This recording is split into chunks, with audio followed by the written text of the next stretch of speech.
this session of modern organization and management.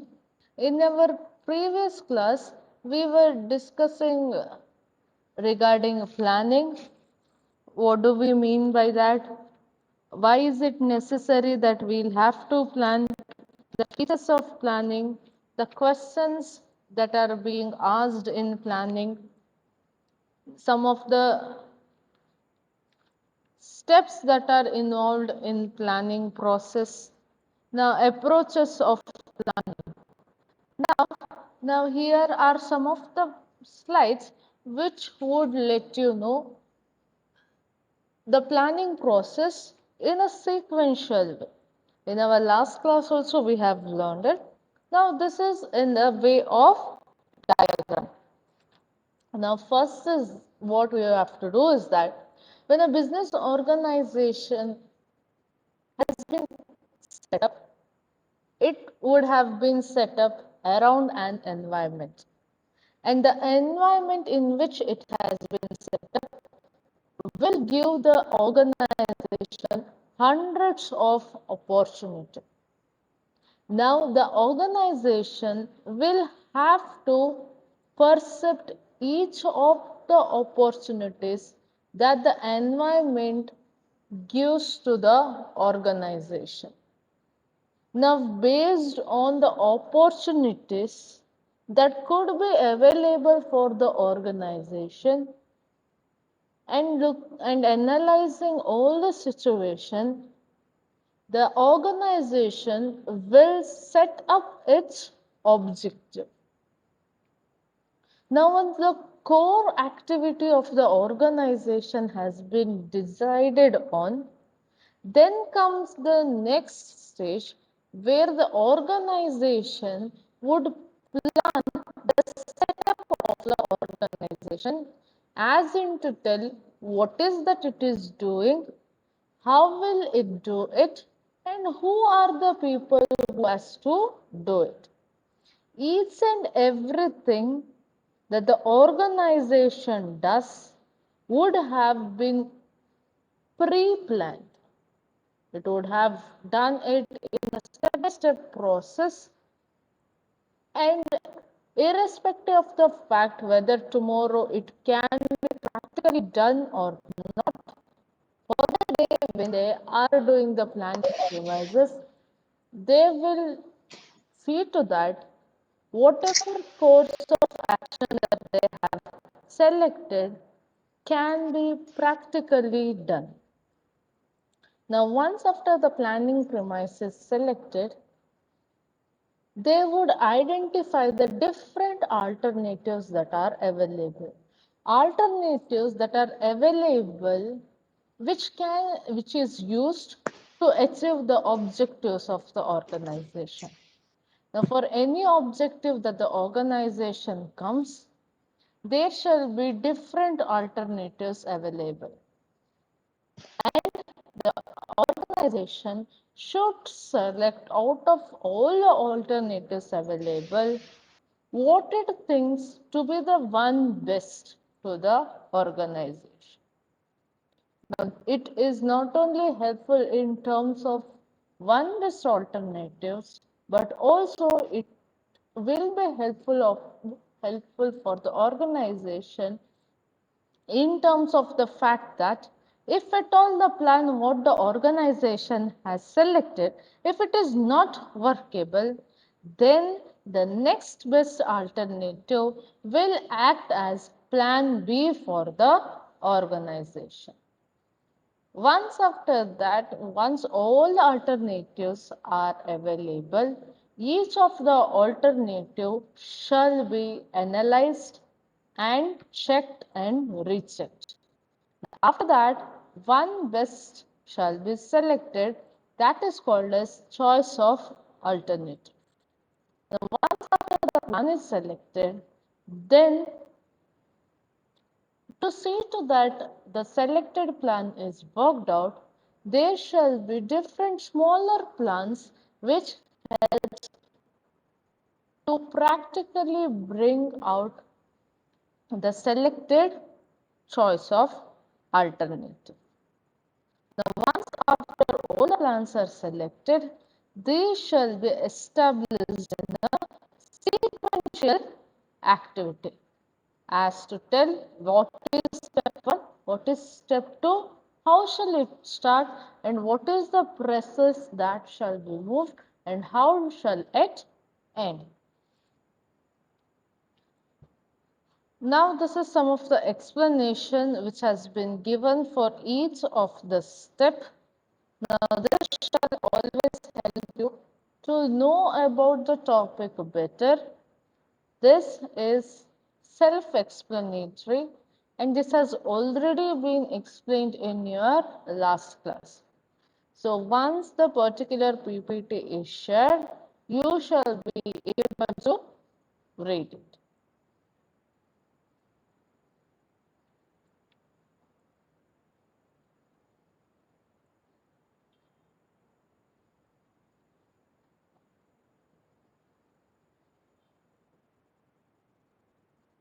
Okay.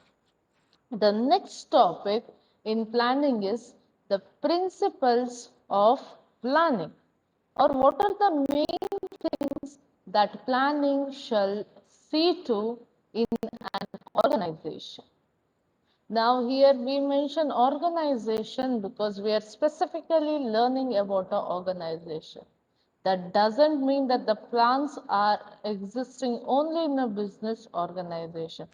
Plan does exist in every human's life, no matter what kind of work he does, or for that matter, he works or he doesn't work. Now, speaking about principle of planning, principle speaks that for a plan, for a plan to be either be usable or to it to be useful or workable, any plan or organization does, it should try to bring together some of the interrelated principles or some of the ideas which has been tested over time and again. Now, these principles that has been mentioned here in the slide is given by Moose. So, according to one of the study that he has done, he has taken some of the principles which might make a plan really useful in any given situation. The first principle speaks of principle of contribution to objective.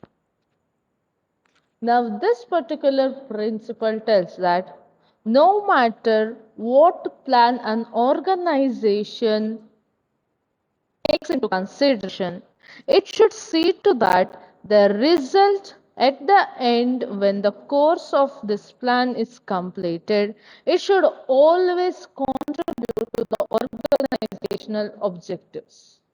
If it cannot be so, then there is no use of such a plan in an organization.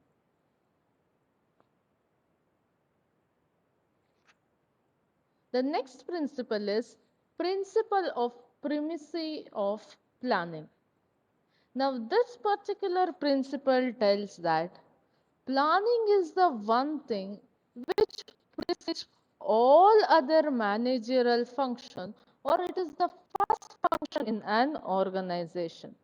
Now, it is the first and the foremost function which shall be followed by all other activities in an organization or in the process of management.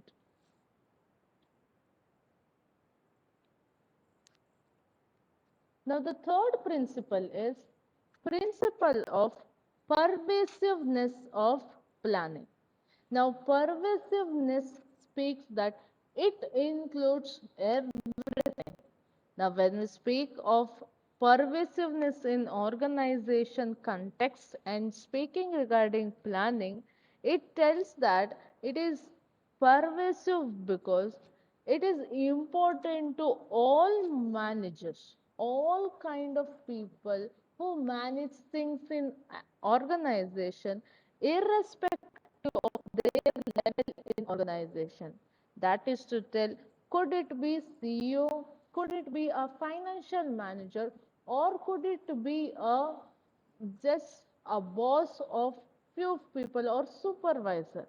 For every other person who manages things, planning is one of the important activity that they should do.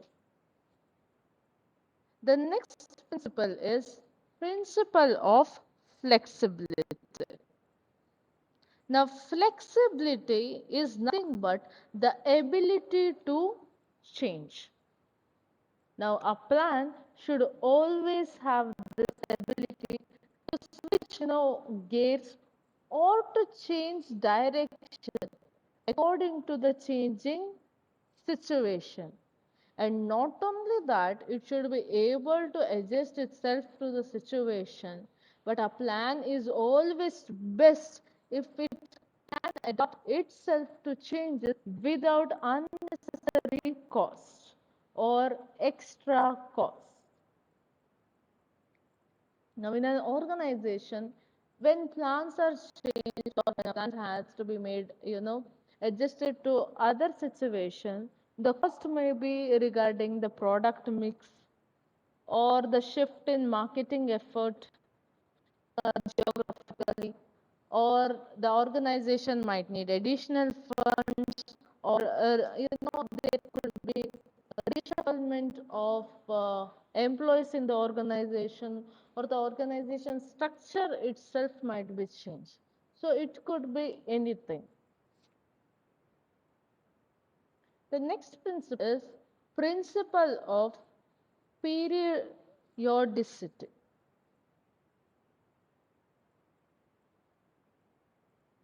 Okay. Now, this particular principle speaks that every plan the organization select, it should be mixed or it should be integrated and connected to one another in such a way that it should be able to reach the stated objective both efficiently and also economically. Efficiency speaks of using, you know, efficiency speaks of maximum utilization of resources. Economically speaks of buy as less cost as possible. Now, in this context of bringing economic and efficiency together, a manager should always see to that the events and the expectations of the organizations are in line. And if at all there are any changes that is necessary, then such changes shall be refined and redrawn, and always seen to that the plan is kept on track. The next one is principle of planning premises. Now, this tells that every plan is based by considering each of the assumptions carefully.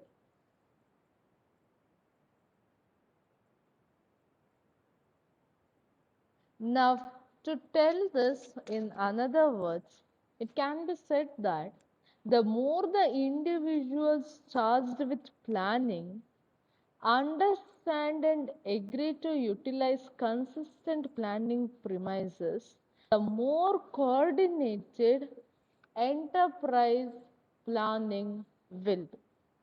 Now, it is to tell that the employees and the planning should go hand in hand.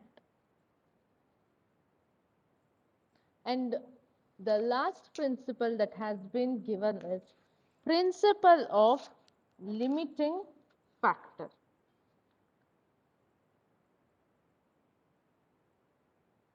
Okay. Now this is one of the important things that any individual who plans should keep in mind. Now, the principle of limiting factors that when there are hundreds of alternatives available, now the organization will have to choose an appropriate course of action among all the alternatives that are available. And the one thing that they should always keep in mind is the limiting factors or the critical factors. Now, what could be these limiting factors or critical factors is nothing but it could limitation of money. Now, plan A can be the very best one for the organization, but what budget it needs, so much of budget maybe the organization will not be able to come up with. So that will be an example for limiting factors. Now, limitation could be also in elements like manpower. It can be faced in terms of machinery, materials, or could also be in terms of management. All such limitations should be recognized and due attention for all the limitation must be given. Now, if at all the organization fails to do so, if it ignores such limitation, then maybe the important factor or the critical factors could be seriously impacted in the process of planning, and it might result in making the objectives unachievable. So this is all about the principle of planning. Now, if you go through different textbooks, there are different principles that are available. The one which has been explained to you is taken from the study of notes. So that doesn't mean that you'll have to buy it only this. You can refer any textbook and you can build an answer, you can understand on your own. Now the next topic that has to be discussed is the importance of planning. Now, what is this necessary that out of all the activities that a management should do, why is that we'll have to give utmost attention to planning? What are the things that makes planning the one thing before all other activities? Now it goes without telling that planning is one of the essential activity that is carried out in all the organization irrespective of what kind of organization it is. Now there can be no any organization which can achieve its goals or objectives without planning. Now, speaking of this, planning always helps in deciding the goal of the organization and the things that are to be needed or the activities that are to be completed to make or to achieve these goals of the organization.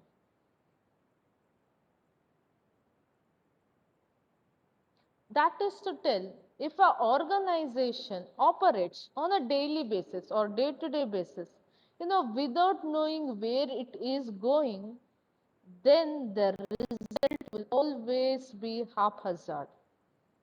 Now, it would be just like some sailor who has lost himself in the sea, who is simply rowing the boat, who doesn't know where he wants to reach. Now, such an organization will always feel helpless and it would be just existing, doing things, not knowing what is happening. So, these are some of the ways through which planning helps an organization. The first thing is planning shall always provide direction. That is to tell, it provides a sense of purpose or it tells Why does the organization exist? Why is that this organization has to work? Now, without plans or goals, this organization, it just exists and it just reacts to the environment or all the daily occurrence without considering what might happen in the future or what might happen in the long run. Now, along with this, plan also avoids such confusing state, and it shall always ensure that the short range efforts will always support and coordinate with the long range efforts or the future goals of the organization. Now, it shall always help an organization to come to a conclusion as to what to do and when to do it. Now, plan will always reduce the number of aimless activities or useless activities and makes each activity in the organization meaningful. Now, the next importance of planning is planning shall always provide a unifying framework. That is to tell, planning will always force every individual in the organization to put a constant effort to the most important work in the organization rather than those which are of less importance. Now, if at all there doesn't exist a plan, now to concentrate this focus on company objective may be missing in an organization, because a plan will always tell everyone what the organization wants to do and what the contribution of each of the department in the organization should be,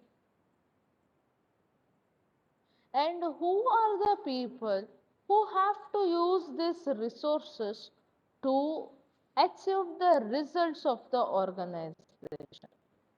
And in all this way, plan serves as the basis for bringing together the efforts of different activities, different divisions, different departments, and all the different people in the organization. Now, if at all there doesn't exist a plan at all, if the organization undoubtedly shall be pulled in different direction, which will definitely create confusion and misunderstanding at various levels of organization.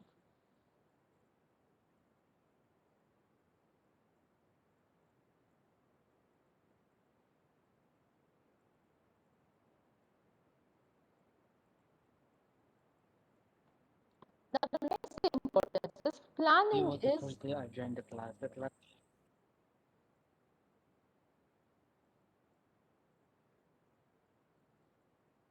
Did anybody speak?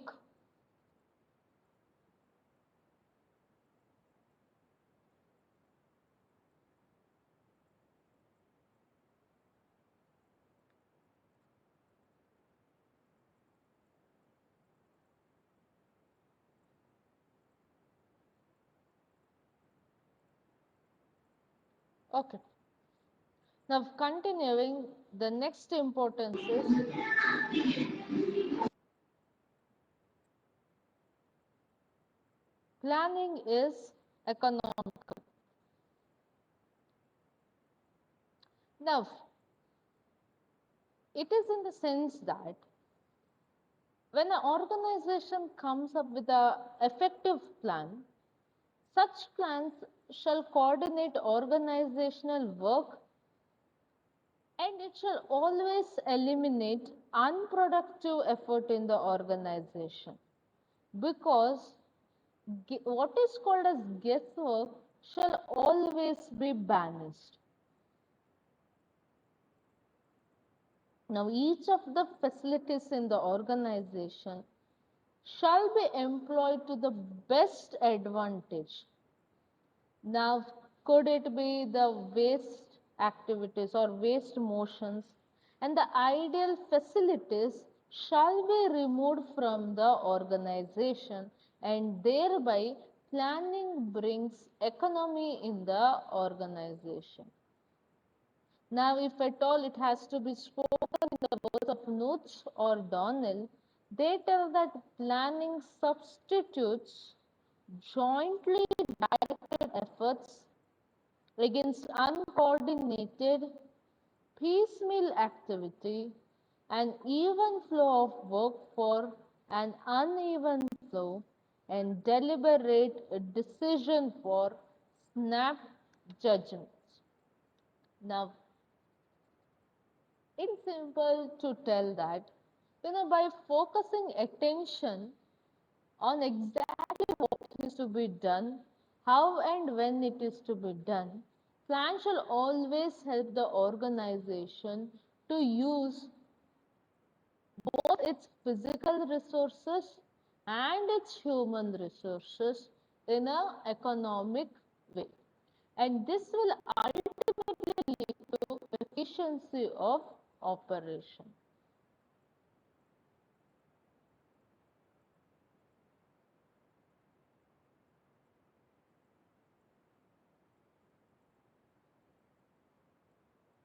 The next one is planning reduces the risk of uncertainty. Uncertainty is simple, nothing but not knowing what is going on, not being sure of what it is. Now, planning always helps an organization to cope itself with the uncertain future. Now, it helps the organization to anticipate or to know the future and to prepare for the risk that the future poses by making necessary provisions to meet all such unexpected turns of events or the risk that the environment poses to the organization.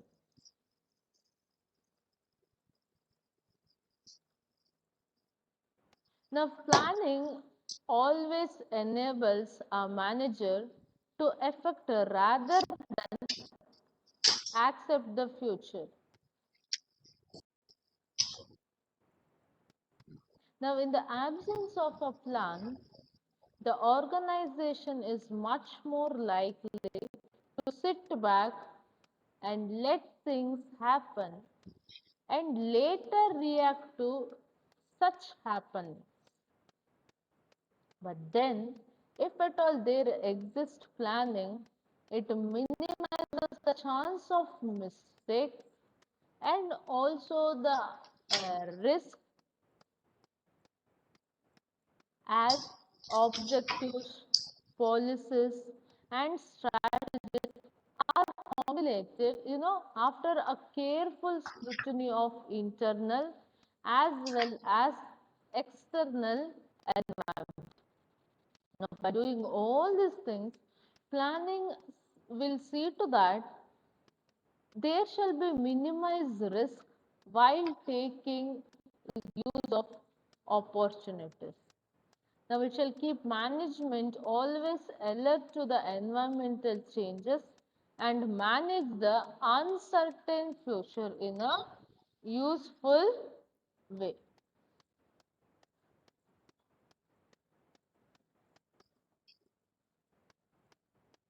The next importance is in the fact that it facilitates decision making. Now, decision making involves searching for different courses of action, and each of such course should be evaluated and one should be selected. Now, all such time targets will serve as the criteria for evaluation of different alternative so that one best may be selected. Now, if at all there are no plans for the future, there are few guidelines for making current decision. That is to tell, decisions have to be made in the present for a product to be introduced maybe 3 years later. Now, when future plans exist, decisions consistent with the future plans are made. Further, without plans, people will make decisions according to their own preference rather than those of organization.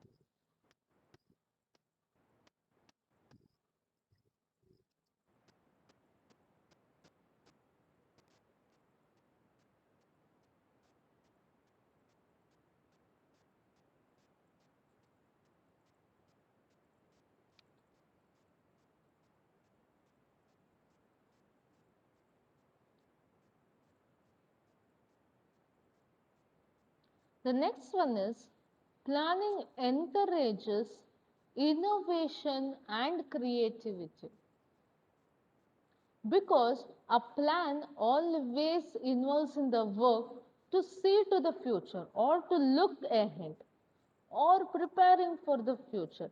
Now, this process of, maybe looking ahead, forces an organization to be its best so that it can be alert of all the opportunities along with the threats that are present in the environment. Now, it always forces managers to find out new and improved ways of doing things. That is to tell what today they are doing, tomorrow they should do better than that they are doing currently. It will always force or compel the managers to be creative and innovative each and every time. The planning helps a manager to visualize problems quickly, early, and also to take suitable steps so that the effects of such problems could be decreased. Now, it helps them also to take use of all the opportunities that the environment shall present for the organization.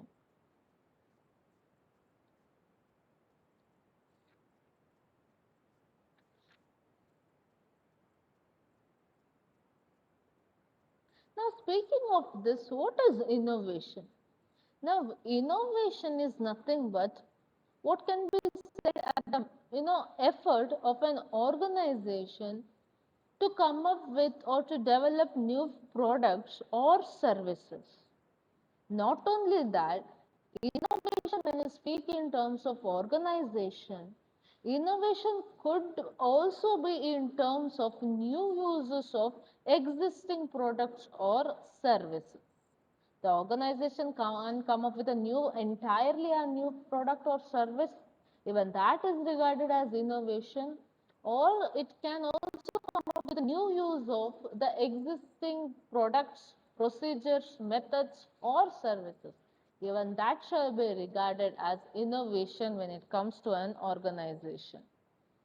Now, creativity is nothing but, the generation of the ideas which can meet the perceived needs or which can give opportunities for the organization.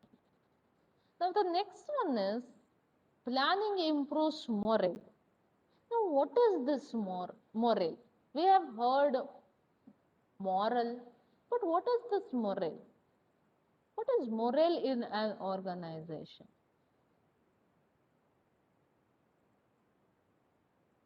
Now, when you speak of morale, it shall definitely be a group of people. Now, morale is nothing but it is a combination of all such factors which collectively can produce a very good or a very healthy situation in which The people in the organization can work with self-respect for one another and also can find opportunity for individual growth. That is called as morale. Now, how does planning improves morale? Now, once each of the member or each of the individual in the organization does know exactly what is that expected of them, they can contribute better for the organization. Now, when all the goals are properly defined, work assignments can be fixed and everyone can begin to contribute to the achievement of all these goals. Now, this produces improvements in morale. Now, to tell further, planning also, helps employees to participate in the thinking process. Now, this shall definitely help the employees to board mentality. Now, that is also to tell when plan is actually converted into action. What has been written, when it is turned into activity, and if at all the employees are involved in that, then they shall definitely feel that it is their own plan. And when they know that it is theirs, then they shall always be positive attributes from their child towards the achievement of such plan. And because of this, there shall definitely be less friction between employees, could it be between departments, and could also be between employees and management. And there shall always be greater personal involvement and commitment to the plan. Now, planning improves the behavioral climate in organization also.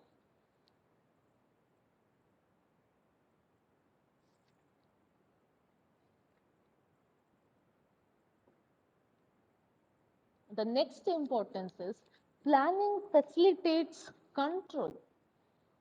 That is to tell, in controlling the organization, could it be in terms of its physical assets? Could it be in terms of its human resource? Planning shall always, the planning and controlling functions are in management language called as Siamese twins, or in other words, what is called as inseparable twins. You cannot separate planning and controlling. Now, there is nothing to control without planning, and without proper control, planning shall always prove to be wasteful and also unproductive exercise.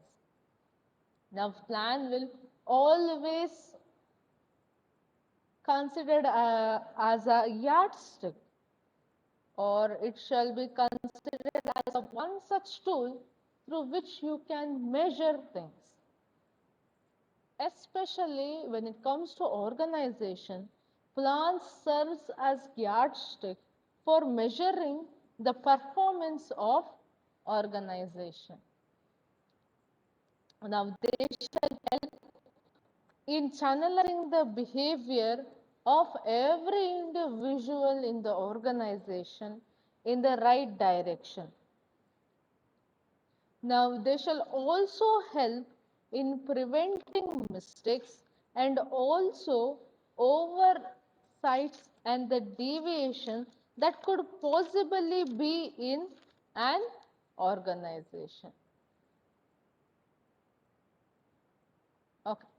The next topic is planning in changing scenario, which shall see this particular topic in our coming class.